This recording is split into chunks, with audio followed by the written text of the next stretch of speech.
Mais le corps du docteur s'engourdit à peine une heure ou deux dans l'agitation d'un sommeil troublé. Quand il se réveilla dans l'obscurité de sa chambre chaude et fermée, il ressentit avant même que la pensée se fût rallumée en lui.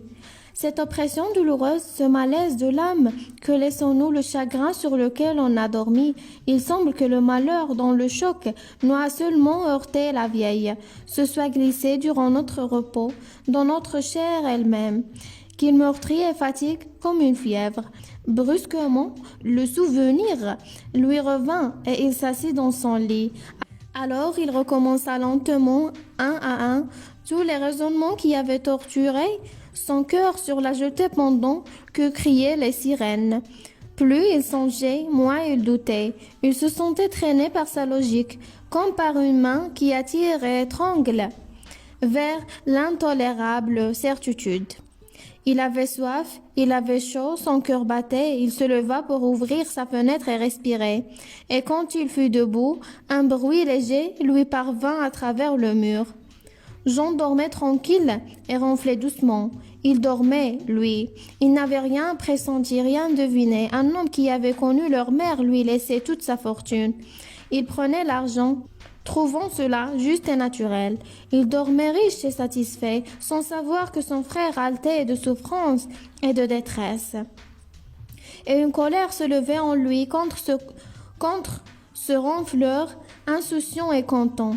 La vieille, il lui frappait contre sa porte, serait entrée et assis près du lit, lui aurait dit, dans l'effarement de son réveil subit, « Jean, tu ne dois pas garder ce lait qui pourrait demain faire suspecter notre mère et la déshonorer. » Mais aujourd'hui, il ne pouvait plus parler, il ne pouvait pas dire à Jean qu'il ne le croyait point le fils de leur père. Il fallait à présent garder. Enterrer en lui ces tentes découvertes par lui, cacher à toute la tâche. Enterrer en lui ces tentes découvertes par lui, cacher à toute la tâche aperçue, et que personne ne devait découvrir, pas même son frère, surtout son frère. Il ne songeait plus guère maintenant au vain respect de l'opinion publique. Il aurait voulu que tout le monde accusât sa mère, pourvu qu'il la sût innocente. Lui seul, comment pourrait-il supporter de vivre près d'elle tous les jours et de croire en la regardant qu'il avait enfanté son frère de la caresse d'un étranger? Comme elle était calme et sereine pourtant, comme elle paraissait sûre d'elle, était-il possible qu'une femme comme elle, d'une âme pure et d'un cœur droit, pût tomber entraînée par la passion, sans que plus tard rien n'apparût de ses remords, ses souvenirs de sa conscience troublée? Pierre ne pouvait plus demeurer dans sa chambre. Cette maison, la maison de son père, l'écrasait. Il sentait peser le toit sur sa tête et les murs l'étouffaient. Et comme il avait très soif, il alluma sa bougie afin d'aller boire un verre d'eau fraîche au filtre de la cuisine. Il descendit les 2 étages, puis, comme il remontait, avec la carafe pleine, il s'assit en chemise sur une marche de l'escalier où circulait un courant d'air, et il but son verre par longues gorgées, comme un coureur essoufflé. Quand il eut cessé de remuer, le silence de cette demeure l'émut. Puis, un à un, il en distingua le moindre bruit. Ce fut d'abord l'horloge de la salle à manger dont le battement lui paraissait grandir de seconde en seconde, puis il entendit de nouveau un ronflement de vieux court pénible et dur, celui de son père sans aucun doute. Et il fut crispé par cette idée, comme si elle venait seulement de jaillir en lui. Que ces 2 hommes qui ronflaient dans ce même logis, le père et le fils n'étaient rien l'un à l'autre. Aucun lien, même le plus léger, ne les unissait et ils ne le savaient pas. Ils se parlaient avec tendresse, ils s'embrassaient, se réjouissaient et s'attendrissaient ensemble des mêmes choses, comme si le même sang eût coulé dans leurs veines. Et 2 personnes nées aux 2 extrémités du monde ne pouvaient pas être plus étrangères l'une à l'autre. Que ce père, que ce fils, ils croyaient s'aimer parce qu'un mensonge avait grandi entre eux. C'était un mensonge qui faisait cet amour paternel et cet amour filial. C'était un mensonge qui faisait cet amour paternel et cet amour filial, un mensonge impossible à dévoiler et que personne ne connaîtrait jamais que lui, le vrai fils. Pourtant, s'il se trompait, comment le savoir? Ah, si une ressemblance, même légère, pouvait exister entre son père et Jean, une de ces ressemblances mystérieuses qui vont de l'aïeul au arrière-petit-fils, montrant que toute une race descend directement du même. Il aurait fallu si peu de choses à lui médecin pour reconnaître cela, la forme de la mâchoire, la courbure du nez, l'écartement des yeux, la nature des dents ou des poils. Moins encore un geste, une habitude, une manière d'être, un goût transmis, un signe quelconque bien caractéristique pour un œil exercé. Il cherchait et ne se rappelait rien, non rien, mais il avait mal regardé, mal observé, n'ayant aucune raison pour découvrir ces imperceptibles indications. Il se leva pour rentrer dans sa chambre et se mit à monter l'escalier. À pas lents, songeant toujours en passant devant la porte de son frère, il s'arrêta net, la main tendue pour l'ouvrir. Un désir impérieux venait de surgir en lui de voir Jean tout de suite, de le regarder longuement, de le surprendre pendant le sommeil, pendant que la figure apaisée, que les traits détendus se reposent, que toute la grimace de la vie a disparu. Il saisirait ainsi le secret dormant de sa physionomie. Et si quelque ressemblance existait, appréciable, elle ne lui échapperait pas. Mais si Jean s'éveillait, que dirait-il? Comment expliquer cette visite? Il demeurait debout, les doigts crispés sur la serrure et cherchant une raison, un prétexte. Il se rappela tout à coup que 8 jours plus tôt, il avait prêté à son frère une fiole de laudanum pour calmer une rage de dents. Il pouvait lui-même souffrir. Cette nuit-là est venue recalmer sa drogue. Donc il entra, mais d'un pied furtif, comme un voleur.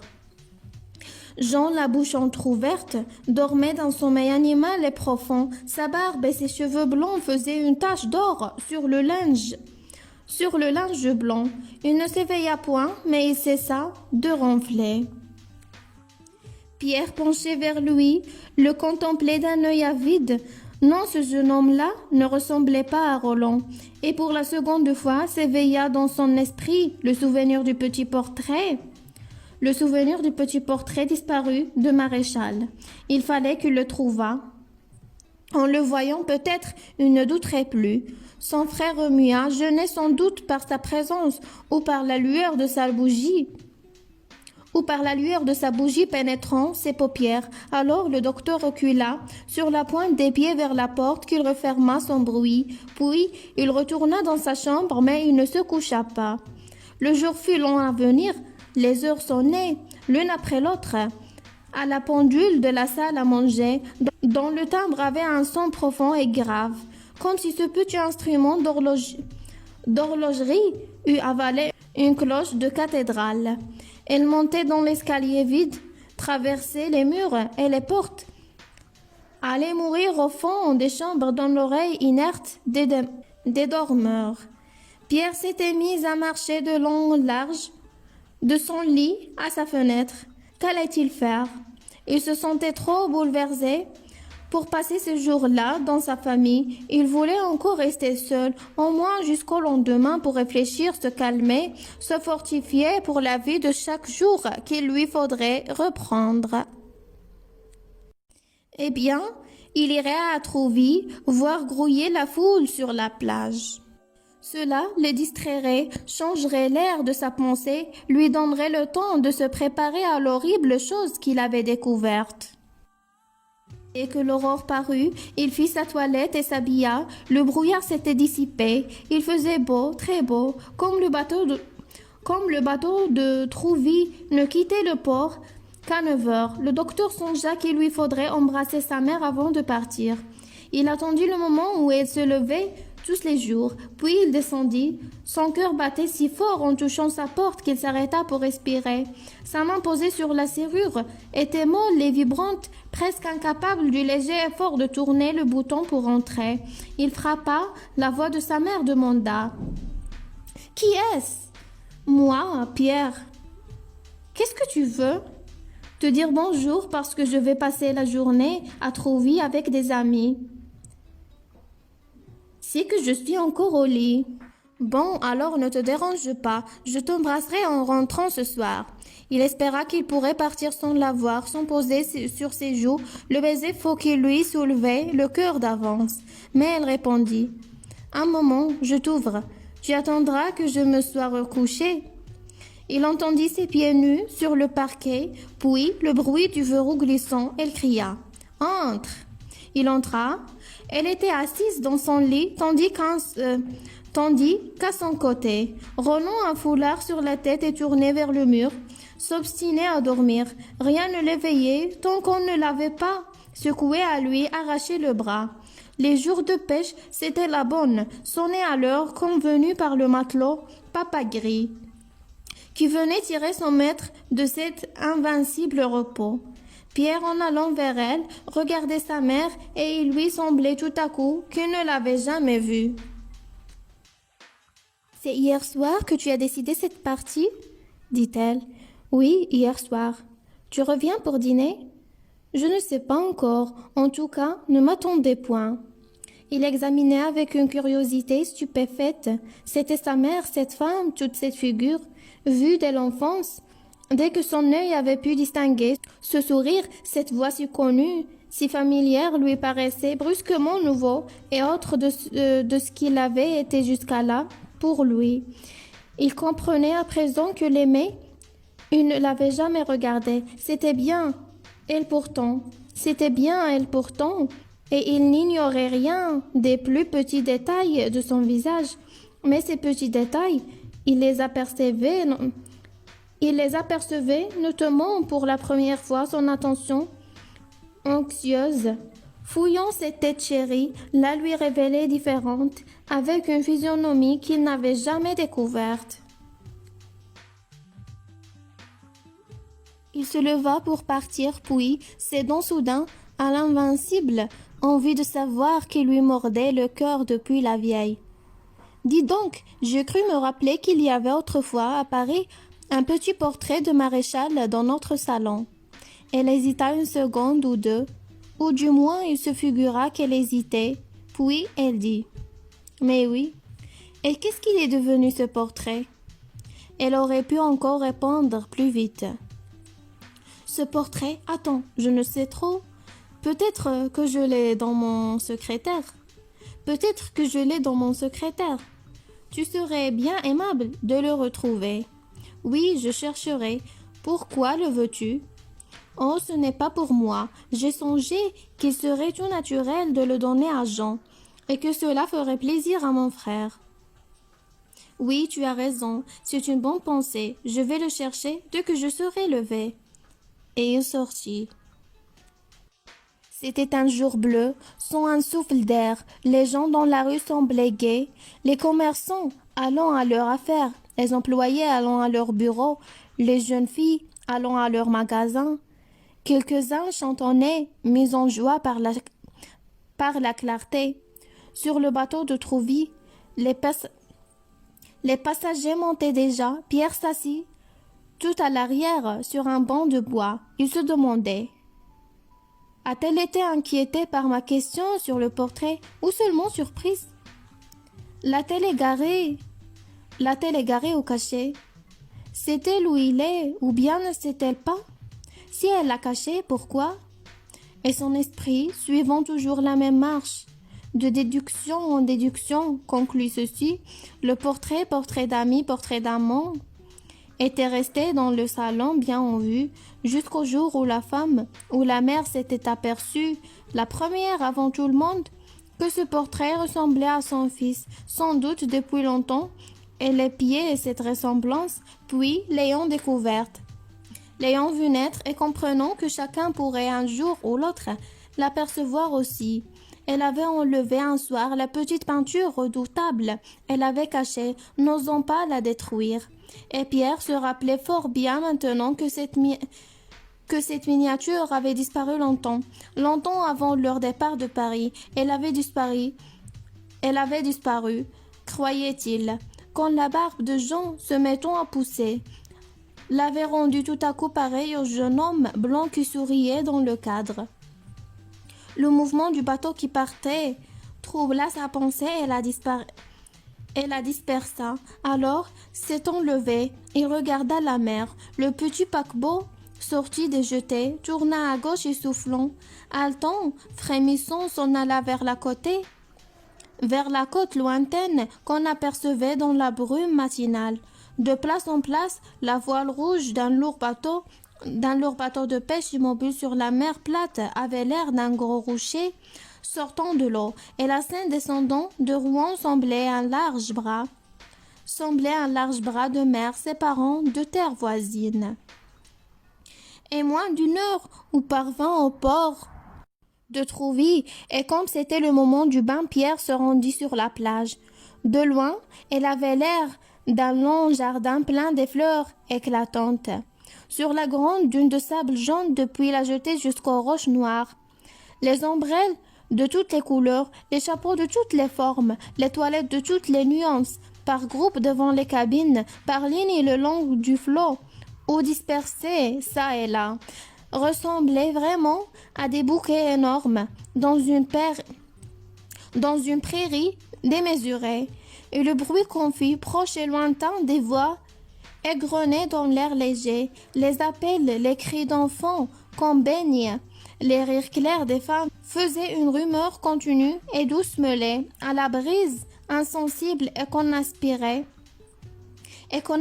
avec elle. Pierre marchait au milieu de ces gens, plus perdus, plus séparés d'eux, plus isolés, plus noyés dans sa pensée tortuante, que si on l'avait jeté la mer du pont d'un navire à 100 lieues au large. Il les frôlait, entendait s'en écouler quelques phrases, et il voyait sans regarder les hommes parler aux femmes et les femmes sourire aux hommes. Mais tout à coup, comme s'il s'éveillait, il les aperçut distinctement, et une haine surgit en lui contre eux, car il semblait heureux et content. Il allait maintenant frôlant les groupes tournant autour, saisi par des pensées nouvelles, toutes ces toilettes multicolores qui couvraient le sable comme un bouquet, ces étoffes jolies, ces ombrelles voyantes, la grâce factice, des tailles impressionnées, toutes ces inventions ingénieuses de la mode depuis la chaussure mignonne jusqu'à chapeau extravagant. La séduction du geste, de la voix et du sourire, la coquetterie enfin étalée sur cette plage, lui apparaissait soudain comme une immense floraison de la perversité féminine. Toutes ces femmes paraient vouloir plaire, séduire et tenter quelqu'un. Elle s'était faite belle pour les hommes, pour tous les hommes, excepté pour l'époux qu'elle n'avait plus besoin de conquérir. Elle s'était faite belle pour l'amant d'aujourd'hui et l'amant de demain, pour l'inconnu rencontré, remarqué, attendu peut-être. Et ces hommes assis près d'elle, les yeux dans les yeux, parlant la bouche près de la bouche, les appelaient et les désiraient, les chassaient comme un gibier souple et fuyant bien qu'il semblât si proche et si facile. Cette vaste plage n'était donc qu'une halle d'amour où les unes se vendaient, les autres se donnaient. Celles-ci marchandaient leurs caresses et celles-là se promettaient seulement. Toutes ces femmes ne pensaient qu'à la même chose, offrir et faire désir leur chair, déjà donnée, déjà vendue, déjà promise à d'autres hommes. Et il songea que sur la terre entière, c'était toujours la même chose.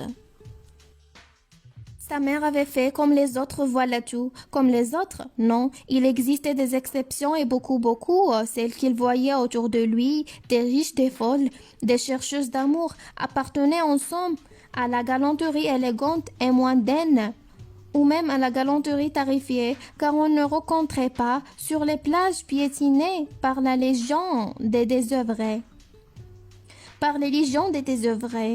Le peuple des honnêtes femmes enfermées dans la maison close.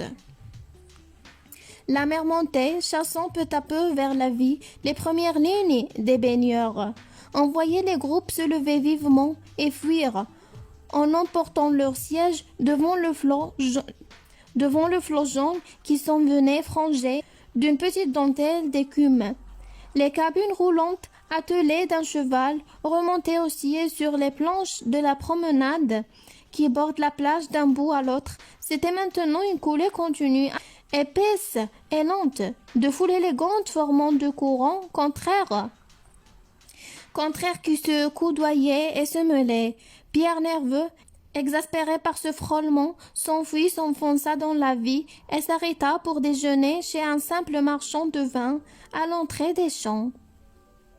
Quand il eut pris son café, il s'étendit sur deux chaises devant la porte, et comme il n'avait guère dormi cette nuit-là, il s'assoupit à l'ombre d'un tilleul.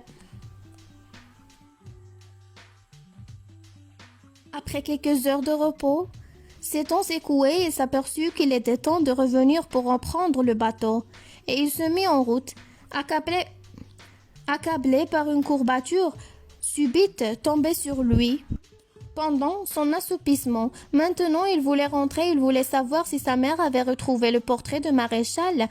En parlerait-elle la première ou faudrait-il qu'il le demandât de nouveau? Certes, si elle attendait qu'on l'interrogeât encore, elle avait une raison secrète de ne point montrer ce portrait. Mais lorsqu'il fut rentré dans sa chambre, il hésita à descendre pour le dîner. Il souffrait trop, son cœur soulevé n'avait pas encore eu le temps de s'apaiser. Il se décida pourtant, et il parut dans la salle à manger comme on se mettait à table. Un air de joie animait les visages. « Eh bien, dit Roland, ça avance-t-il, vos achats? Moi, je ne veux rien avoir avant que tout soit installé. » La femme répondit, « Mais oui, ça va, seulement il faut longtemps réfléchir pour ne pas commettre l'impair. La question du mobilier nous préoccupe beaucoup. » Elle avait passé la journée à visiter avec Jean des boutiques de tapisserie, de tapissiers et des magasins d'ameublement. Elle voulait les étoffes riches, un peu pompeuses, pour frapper l'œil. Son fils, au contraire, désirait quelque chose de simple et de distingué. Alors, devant tous les échantillons proposés, il avait répété l'un et l'autre leurs arguments. Elle prétendait que le client, le plaideur, a besoin d'être impressionné, qu'il doit ressentir, en entrant dans le salon d'attente, l'émotion de la richesse. Jean, au contraire, désirant n'attirer que la clientèle élégante et opulente, voulait conquérir l'esprit des gens fins par son goût modeste et sûr. Et la discussion, qui avait duré route et journée, reprit dès le potage. Roland n'avait pas l'opinion. Il répétait, « Moi, je ne veux entendre parler de rien. J'irai voir quand ce sera fini. » Madame Roland fit appel au jugement de son fils aîné.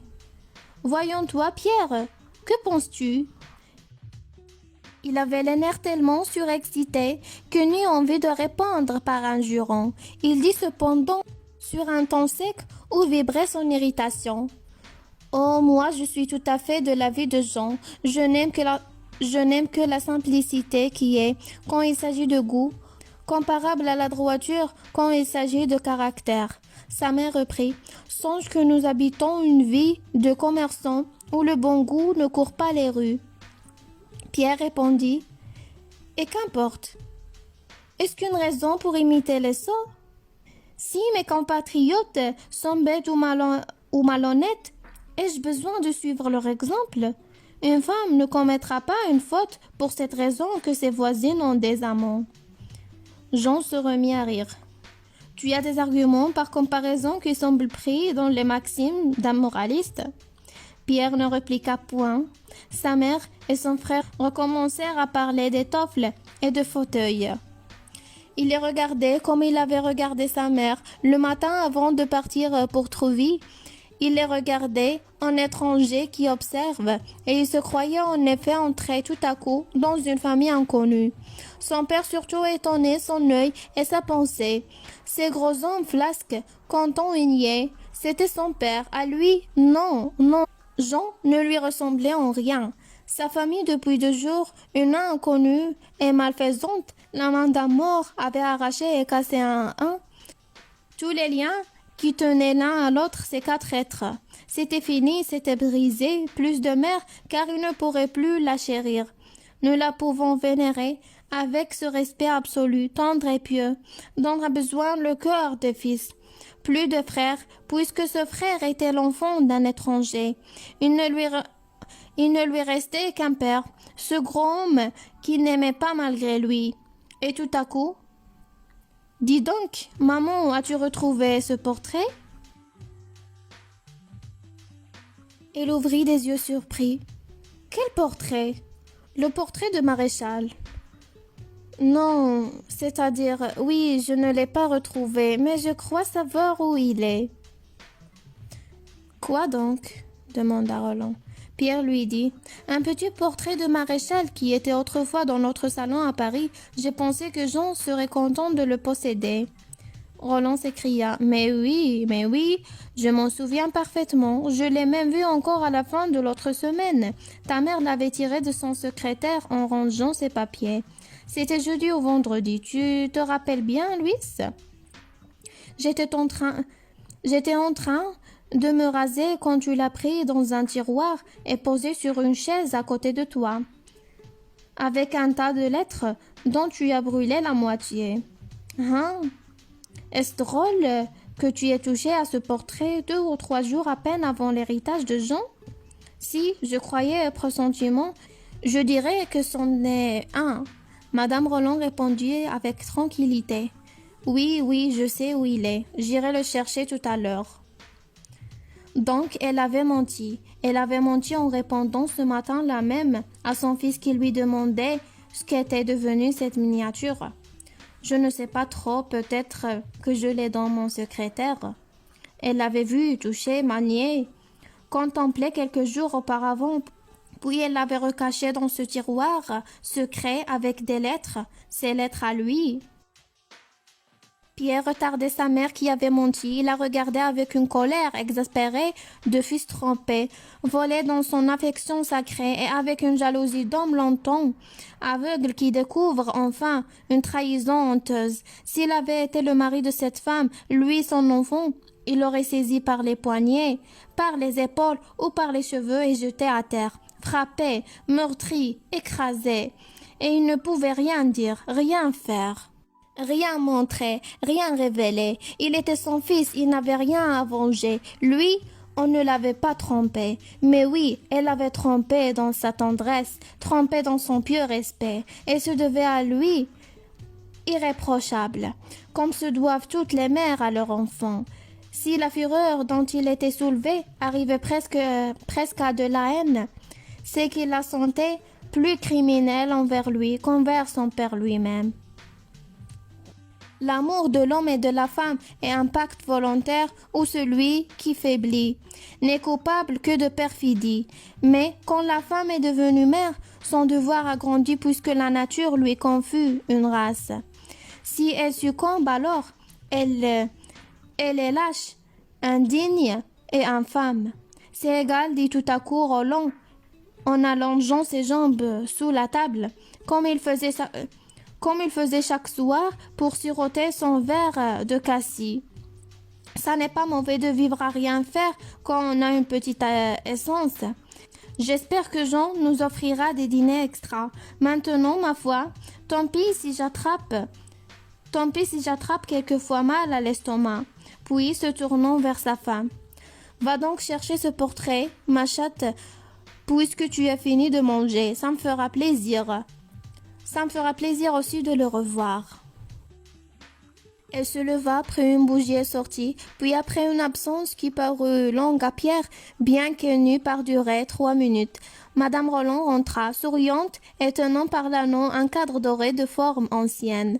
« Voilà, dit-elle, je l'ai retrouvé presque tout de suite. » Le docteur le premier avait tendu la main, il reçut le portrait et d'un peu loin, à bout de bras, l'examina. Puis, sentant bien que sa mère le regardait, il leva lentement les yeux sur son frère pour comparer. Il faillit dire, emporté par sa violence, « Tiens, cela ressemble à Jean. » S'il n'osa pas prononcer ces redoutables paroles, il manifesta sa pensée par la façon dont il comparait la figure vivante et la figure peinte. Elle avait certes des signes communs, la même barbe et le même front, mais rien d'assez précis pour permettre de déclarer « Voilà le père et voilà le fils ». C'était plutôt un air de famille, une parenté de physionomie qu'anime le même sang. Or, ce qui fut pour Pierre plus décisif encore que cette allure des visages, c'est que sa mère s'était levée, avait tourné le dos et feignait d'enfermer, avec trop de lenteur, le sucre et le cassis dans un placard. Elle avait compris qu'il savait, ou du moins qu'il soupçonnait. « Passe-moi donc ça », disait Roland. Pierre tendit la miniature et son père attira la bougie pour bien voir, puis il murmura d'une voix attendrie. « Pauvre garçon, dire qu'il était comme ça, quand nous l'avons connu. Christi, comme ça va, vite. Il était joli homme, tout de même à cette époque, et si plaisant de manière, n'est-ce pas, Louis ?» Comme sa femme ne répondait pas, il reprit. « Et quel caractère égal! Je ne lui ai jamais vu de mauvaise humeur. Voilà, c'est fini, il n'en reste plus rien que ce qu'il a laissé à Jean. Enfin, on pourra jurer que celui-là s'est montré bon ami et fidèle jusqu'au bout. Même en mourant, il ne nous a pas oubliés. » Jean à son tour tendit le bras pour prendre le portrait. Il le contempla quelques instants, puis avec regret. « Moi, je ne le reconnais pas du tout. Je ne me le rappelle qu'avec ses cheveux blancs. » Et il rendit la miniature à sa mère. Elle y jeta un regard rapide, vite détourné, qui semblait craintif, puis de sa voix naturelle. « Cela t'appartient maintenant, mon Jeannot, puisque tu es son héritier. Nous le porterons dans ton nouvel appartement. » Et comme on entrait au salon, elle posa la miniature sur la cheminée, près de la pendule où elle était autrefois. Roland bourrait sa pipe, Pierre et Jean allumèrent des cigarettes. Ils les fumaient ordinairement, l'un en marchant à travers la pièce, l'autre assis enfoncé dans un fauteuil et les jambes croisées. Le père se mettait toujours à cheval sur une chaise et crachait de loin dans la cheminée. Madame Roland, sur un siège bas, près d'une petite table qui portait la lampe, brodait, tricotait ou marquait du linge. Elle commençait ce soir-là une tapisserie destinée à la chambre de Jean. C'était un travail difficile et compliqué dont le débit exigeait toute son attention. De temps en temps, cependant, son œil, qui comptait les points, se levait et allait, prompt et furtif, vers le petit portrait du mort appuyé contre la pendule, et le docteur qui traversait les 3 salons en 4 ou 5 enjambés, les mains derrière le dos et la cigarette aux lèvres, rencontrait chaque fois le regard de sa mère. On eût dit qu'il s'épiait, qu'une lutte venait de se déclarer entre eux, et un malaise douloureux, un malaise insoutenable, crispait le cœur de Pierre. Il se disait: torturé et satisfait pourtant, doit-elle souffrir en ce moment si elle sait que je l'ai deviné? Et à chaque retour vers le foyer, il s'arrêtait quelques secondes à contempler le visage blanc de Maréchal pour bien montrer qu'une idée fixe le hantait. Et ce petit portrait, moins grand qu'une main ouverte, semblait une personne vivante, méchante, redoutable, entrait soudain dans cette maison et dans cette famille. Tout à coup, la sommette de la rue tinta. Madame Roland, toujours si calme, eut un sursaut qui révéla le trouble de ses nerfs au docteur. Puis elle dit: ça doit être Madame Rosémilie, et son œil anxieux encore une fois se leva vers la cheminée. Pierre comprit, ou crut comprendre sa terreur et son angoisse. Le regard des femmes est perçant, leur esprit agile et leurs pensées soupçonneuses. Quand celle qui allait entrer apercevait cette miniature inconnue du premier coup, peut-être elle découvrirait la ressemblance entre cette figure et celle de Jean. Alors, elle saurait comprendre et tout. Il eut peur, une peur brusque et horrible, que cette honte fût dévoilée.